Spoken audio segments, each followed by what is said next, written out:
आज के समय में आसपास किसी भी देख लो, दुखी, व्याकुल, सोचता है कि संसार में सबसे अधिक दुख उसी के जीवन में, सबसे अधिक समस्याएं उसी के जीवन में।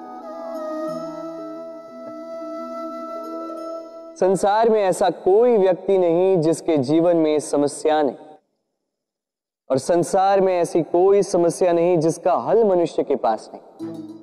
किंतु उस हल को खोजने के लिए अपनी भुजाओं को खोलकर जीवन में आगे बढ़ना होता है, साहस से आगे बढ़ना होता है। किंतु कुछ लोग क्या करते हैं, अपने माथे पर हाथ रख के किसी कोने में बैठकर निराश होकर अपने भाग्य को कोसते हैं। नहीं, ये कभी मत कीजिए।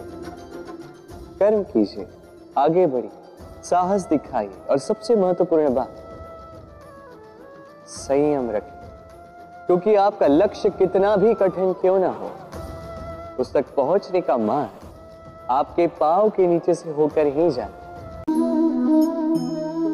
लोग मुझसे सदैव कहते हैं, कान्हा अब तुम बड़े हो गए हो, अभी भी बच्चों के बीच में रहकर तुम शरारतें करते हो, क्यों?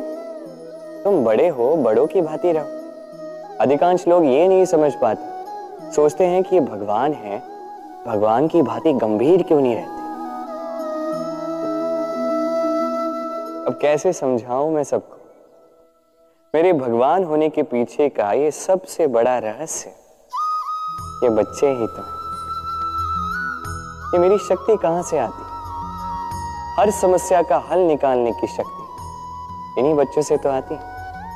जीवन जीने की शक्ति, इस संसार को प्रेम सिखाने की शक्ति इन्हीं बच्चों से आती।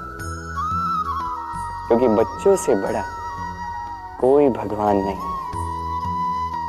देखिए, पुराणों का कोई ज्ञान इन्हें ज्ञात नहीं है, किंतु ये भली भांति जानते हैं कि किसी निराश व्यक्ति के मन को बहलाया कैसे जाए, कैसे उसे प्रसन्न किया जाए। और ये बड़ी बात है, इन्हें कोई नीर खीर न्याय ज्ञात नहीं है, कोई भेदभाव ज्ञात नहीं है।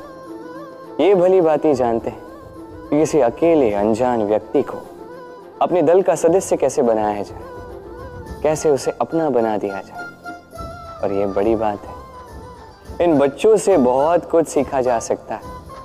इसलिए आप भी कभी जीवन में गंभीर होने का प्रयास मत कीजिएगा। यदि ऐसा किया तो ये संसार आपको बड़ा ही निरस लगने लगेगा। आप भी बच्चों की भांति भोले बनकर रहिए, इस जीवन का आनंद उठाइए, लाभ और हानि से परे होकर संबंधों को देखिए, ज्ञान को बघारने के स्थान पर प्रेम से संबंधों को निभाना सीखिए। आप स्वयं समझ जाएंगे। एक शब्द है जो हमें कभी कभी या कहो कई बार सुनाई देता है, स्वार्थ। वो व्यक्ति स्वार्थी है, उसने स्वार्थ में आके ये बुरा कर्म कर दिया, आदि इत्यादि। देखा जाए तो संसार स्वार्थ को पाप का मूल मानने लगा, परंतु क्या स्वार्थ सच में बुरा है? नहीं। स्वार्थ ये शब्द बना है स्व से, अर्थात स्वयं से। यानी कि जिस कार्य में केवल स्वयं का अर्थ हो, केवल स्वयं का लाभ चाप हो, वो स्वार्थ। अब प्रश्न ये उठता है कि आपका स्व क्या है? यदि आपके स्व में केवल आप हैं तो आप अवश्य स्वार्थी हैं। यदि आपके स्व में परिवार सम्मिलित है तो आप परिवार्थी हैं। यदि आपके स्व में अन्य लोग सम्मिलित हैं तो आप परोपकारती हैं। और यदि आपके स्व में ये संसार सम्मिलित है तो आप परमार्थी हैं। तो अपने स्वार्थ से दूर ना जाएं, उसका विस्तार करें। अपने अस्तित्व का विस्तार करोगे तो ये स्वार्थ स्वयं ही परमार्थ में बदल जाए। पक्षीराज कहलाता है बाज। बाज की जीवन आयु लगभग 70 वर्ष। अब 40 वर्ष में आते आते उसके पंजे लंबे और लचीले हो जाने लगते हैं, चोंच टेढ़ी हो जाती है, पंख भारी हो जाते हैं। अर्थात वो भव्य उड़ान नहीं है, वो शक्ति नहीं। अब बाज क्या करे? बाज सबसे कठिन चयन करता है, चयन स्वयं की पुनर्स्थापना का। सर्वप्रथम किसी विशाल पर्वत पर जाता है, एकांत में अपना एक घोंसला बनाता है और फिर चट्टान पर अपनी चोंच मार मार के अपनी चोंच ही तोड़ देता है। फिर प्रतीक्षा करता है चोंच के पुनः उग जाने की।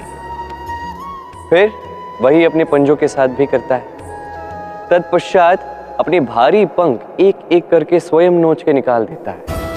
फिर 150 दिन की पीड़ा सहने के पश्चात उसे फिर मिलती है वही भव्य उड़ान, वही शक्ति, और फिर वो जीवन के अगले 30 वर्ष जीता है।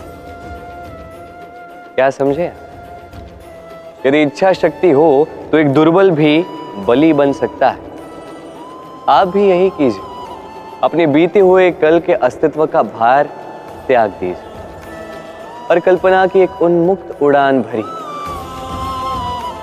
स्वयं की पुनर्स्थापना करिए, तभी सर्वश्रेष्ठ बनेंगे। और स्मरण रखिए, ये छोटे छोटे आरंभ ही बड़े बड़े शिखर तक ले जाते हैं। तो आइए और मेरे साथ प्रेम से कहिए, राधे राधे।